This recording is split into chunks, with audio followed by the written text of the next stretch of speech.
प्रभु तेरी वाणी जीवन की रोटी, नैनों की ज्योति अंधेरा मिटाती।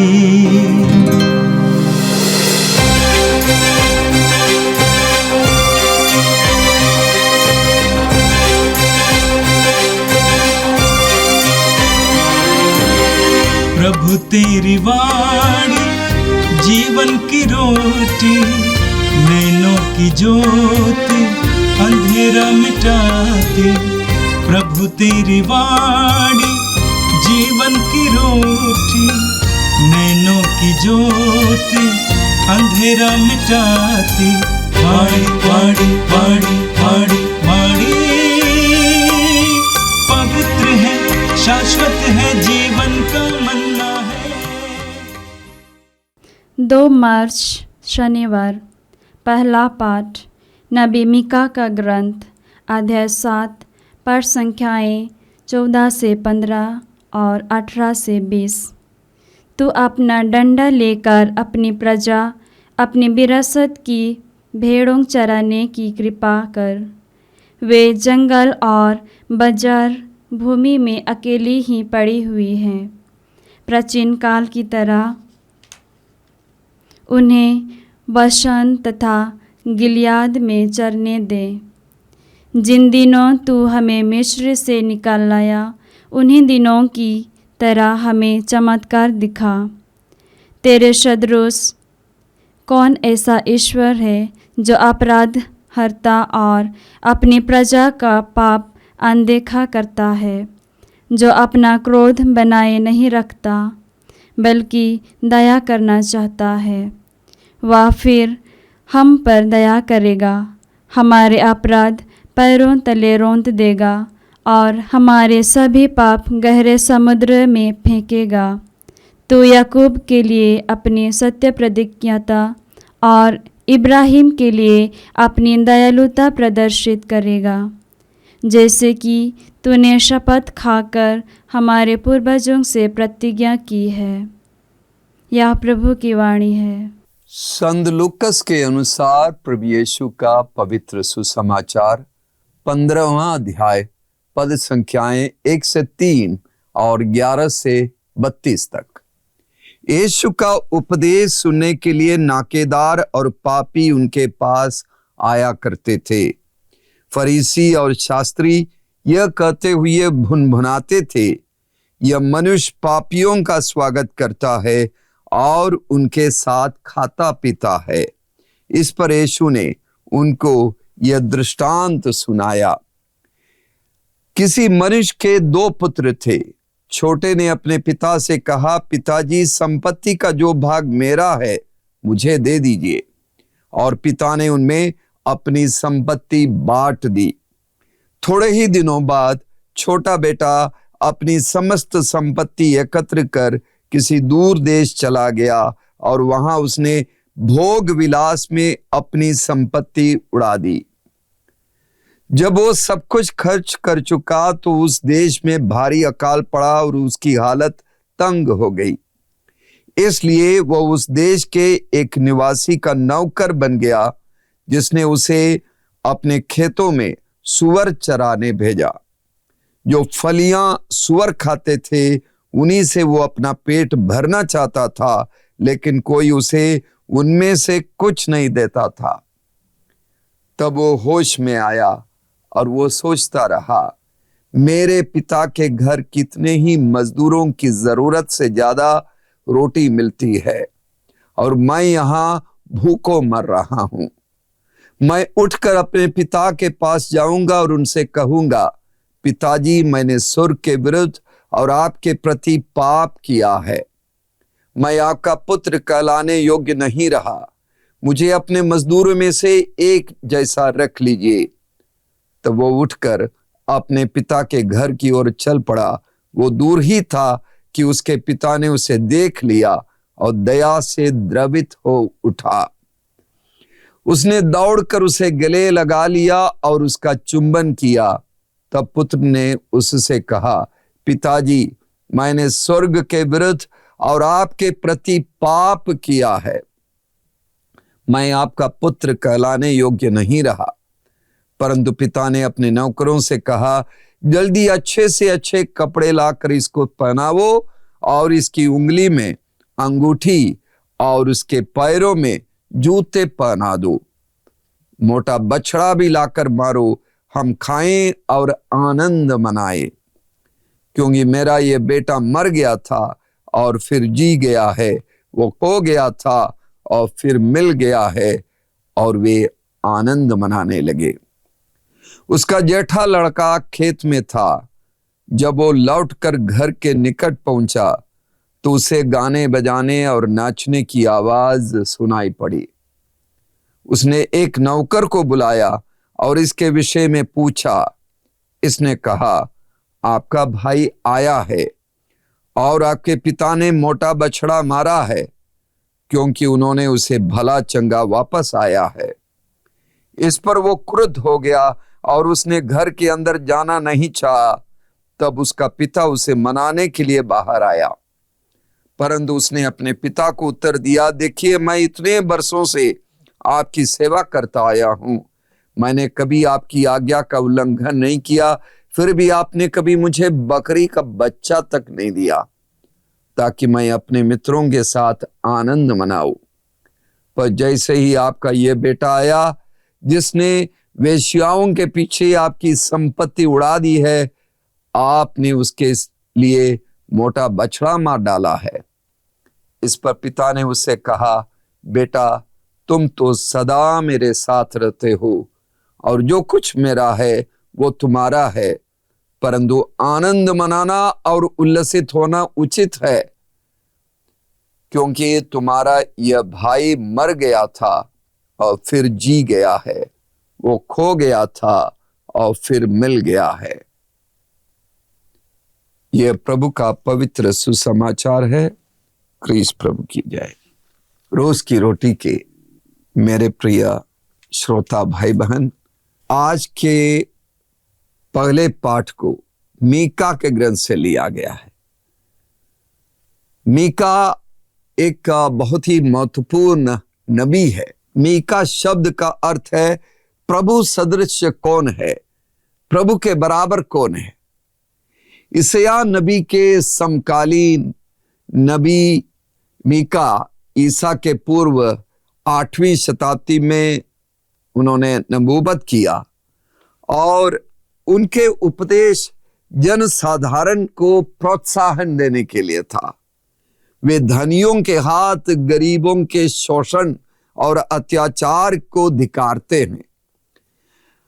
मीका के केवल 7 ही अध्याय है और 7वें अध्याय में यानी अंतिम अध्याय में मीका अपने द्वारा रचित भजन हमें सुनाते हैं। परमेश्वर को मीका इस भजन के माध्यम से धन्यवाद देते हैं कि परमेश्वर क्षमा करने वाला प्रभु है, वो दयालु है, पापियों का उद्धार करने वाला है। मीका नबी यूदा के लोगों को जो उत्पीड़न और अन्याय के बीच जो जनसाधारण हैं, उन्हें याद दिलाते हैं कि परमेश्वर सब कुछ का पुनरुद्धार करके उसे नया बनाता है और लोगों के जीवन के इतिहास में और खास करके संपूर्ण इस्राएलियों के इतिहास में ईश्वर के द्वारा किए गए महान चमत्कारों को वे याद दिलाते हैं और वो लोगों को याद दिलाते हैं कि परमेश्वर दयाशील परमेश्वर है, वो अनुकंपा से भरपूर है, वो अद्भुत कार्य उसने पूर्व में किए हैं और वर्तमान में भी कर रहे हैं और भविष्य में भी परमेश्वर अद्भुत कार्य करेंगे और उन पर भरोसा रखने की जरूरत है और जो उन पर भरोसा रखेगा उनका भविष्य आशामय है। 18वें और 19वें पदों में हम सुनते हैं, नबी कहते हैं, तेरे सदृश कौन ऐसा ईश्वर है जो अपराध हरता और अपनी प्रजा का पाप अनदेखा करता है, जो अपना क्रोध बनाए नहीं रखता बल्कि दया करना चाहता है, वो फिर हम पर दया करेगा, हमारे अपराध पैरों तले रौंद देगा और हमारे सभी पाप गहरे समुद्र में फेंकेगा। ईश्वर अपराधों को हरने वाला, पापों को अनदेखा करने वाला, उदार, दयाशील, अनुकंपा से परिपूर्ण ईश्वर है। यही क्षमा, यही ईश्वर का सबसे बड़ा गुण है। और इसलिए नबी हमें याद दिलाते हैं कि हम परमेश्वर के पास जाएं, उनकी क्षमा को प्राप्त करें और परमेश्वर की संगति में रहें। प्रभु यीशु भी आज के सुसमाचार में हमें यही संदेश सुनाते हैं। विशाल जन समूह को यीशु संबोधित कर रहे हैं। विशाल जन समूह के सामने यीशु प्रवचन दे रहे हैं और उस समूह में बहुत सारे नाकेदार जो जबरन लोगों से चुंगी वसूलते हैं, मछुआरे, समाज के तिरस्कृत लोग, हाशिए के बाहर रहने वाले लोग, मुख्य धारा से कटे हुए लोग, भिखारी लोग, कोढ़ी लोग, वेश्या लोग, ये सब बैठे हुए हैं और यीशु की बातों को बड़े चाव से, बड़ी इच्छा के साथ सुन रहे हैं, ग्रहण कर रहे हैं। और उनके उस समूह में नहीं, लेकिन समूह के बाहर कुछ ऐसे भी लोग खड़े हैं जो अपने आप को धर्मी मानते हैं।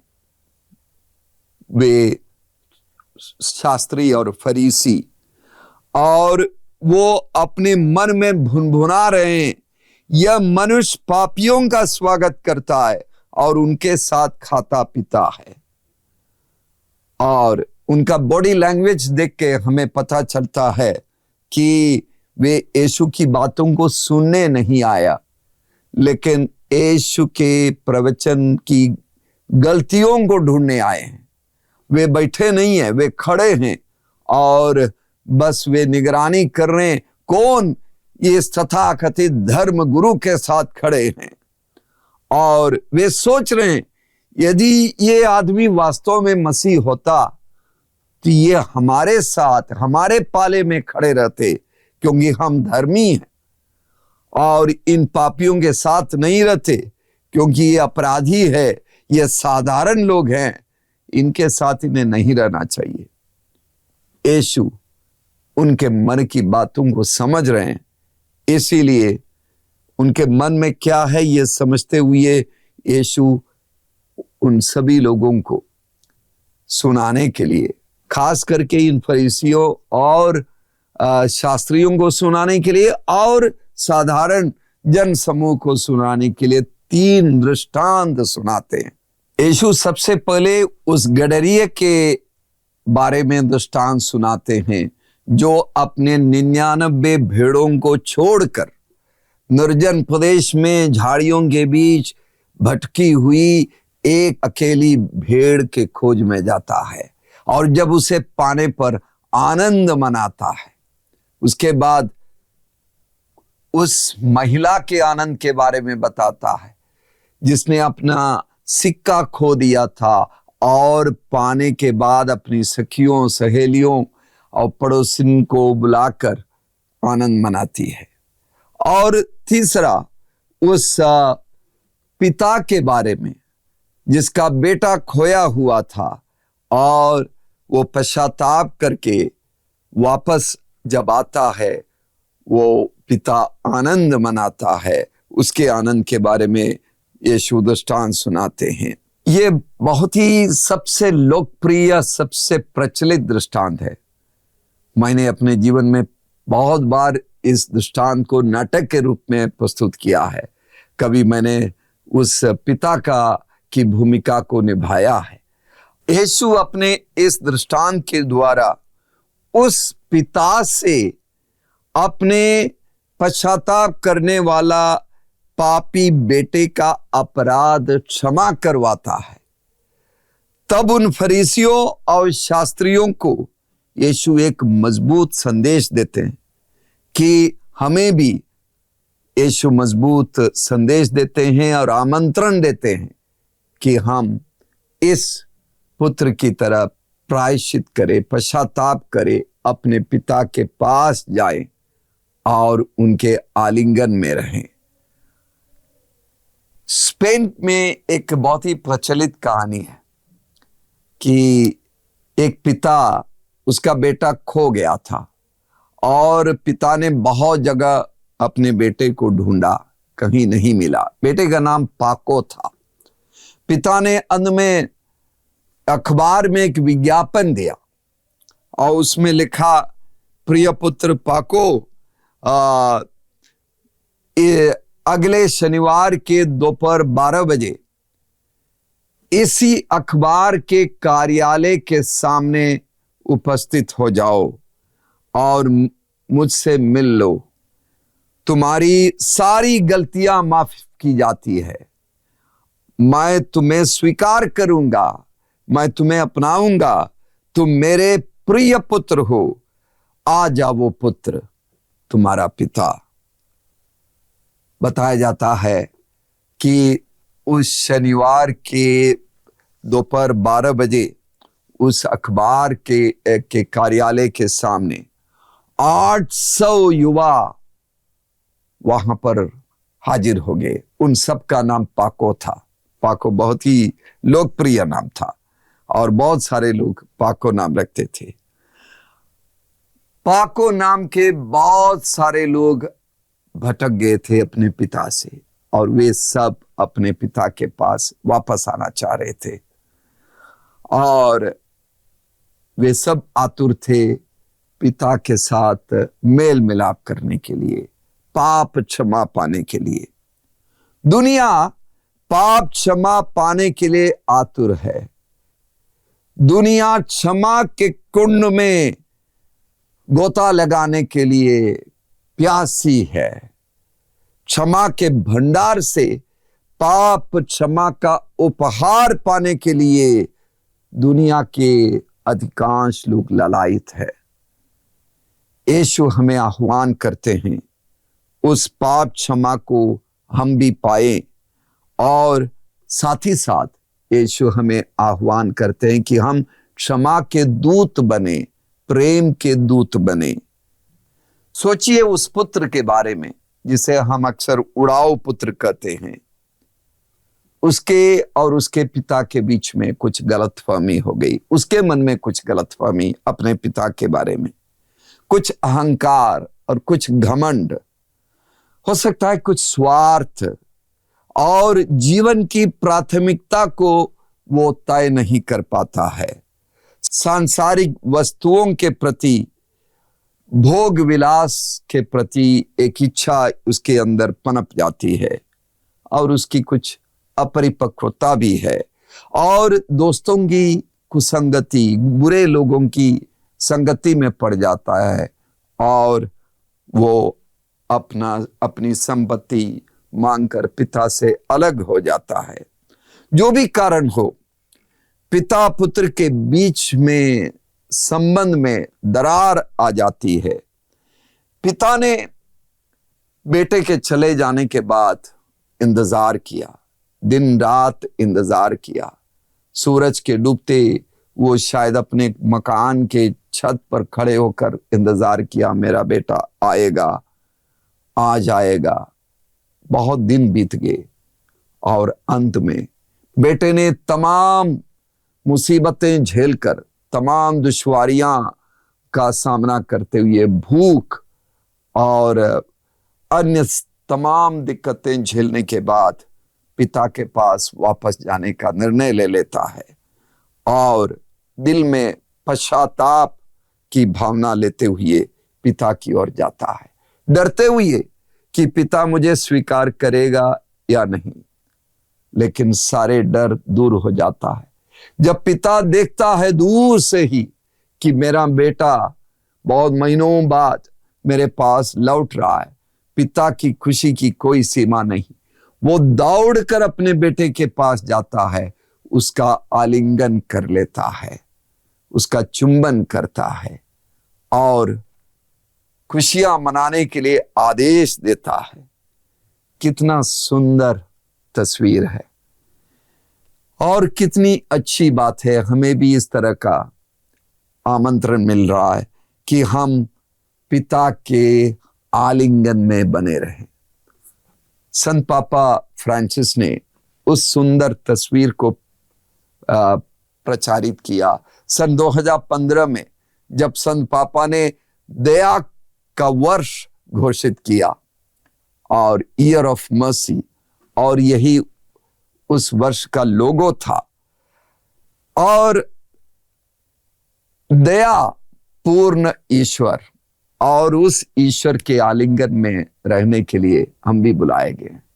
हो सकता है कि हमारे मन में कुछ गलतफहमियां हो सकता है कि हमारे अंदर कुछ घमंड या अहंकार हो सकता है कि हमारे अंदर कुछ स्वार्थ हो सकता है कि हम अपने जीवन की प्राथमिकताओं को तय नहीं कर पा रहे हो सकता है सांसारिक वस्तुओं के प्रति, सांसारिक इच्छाओं के प्रति, भोग विलास का आनंद हम लेना चाहते हैं, तो गलत लोगों की कुसंगति में हम हो सकते हैं। लेकिन हमारे परम प्रिय पिता ईश्वर हमें हमारा आह्वान करता है कि हम इन सब को त्याग कर पिता के प्रेम, पिता की दयालुता, पिता परमेश्वर के उदारता पर भरोसा रखे और उसकी ओर जाए। हम वापस आए, पिता के आलिंगन में रहें और उस प्रेममय जीवन को मजबूत, प्रेममय संबंध को मजबूत बनाएं। और यीशु हमें एक आह्वान देते हैं कि हम भी प्रेम के दूत बने, क्षमा के दूत बने। हम उस बड़े भाई की तरह जिसने पिता के कहने पर समझ लिया कि अपने भाई का स्वीकार करना जरूरी है, हम उस भावना से दूसरों को स्वीकार करें, दूसरों को क्षमा दे, किसी के साथ दुश्मनी, बैर और दरार ना बनाए रखें। मेरे प्रिय भाइयों बहनों, आज बहुत सारा अन्याय, अत्याचार और पाप बढ़ते जा रहे हैं। हमें निर्णय ले कि इन सब के बीच में हमारा प्रेम बना रहेगा, ईश्वर के साथ, एक दूसरे के साथ। दुश्मनों को भी जो हमारे खिलाफ गलत नफरत के पैगाम फैलाते, उन्हें भी हम प्रेम के माध्यम से जीत लेंगे और प्रेम ही दे, नफरत के बीच में प्रेम और क्षमा को और बढ़ाए। आइए हम प्रार्थना करें। हे सर्वशक्तिमान प्रेमी पिता ईश्वर,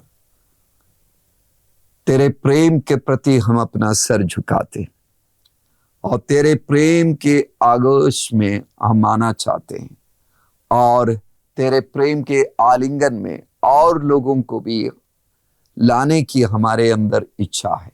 हमें सामर्थ्य दे कि क्षमा देते हुए और प्रेम के माध्यम से, मेल मिलाप के माध्यम से, सद्भावना के माध्यम से हम और बहुत सारे लोगों को तेरे प्रेम के बारे में बता सके और सबको तेरे प्रेम की मिठास को चखा सके।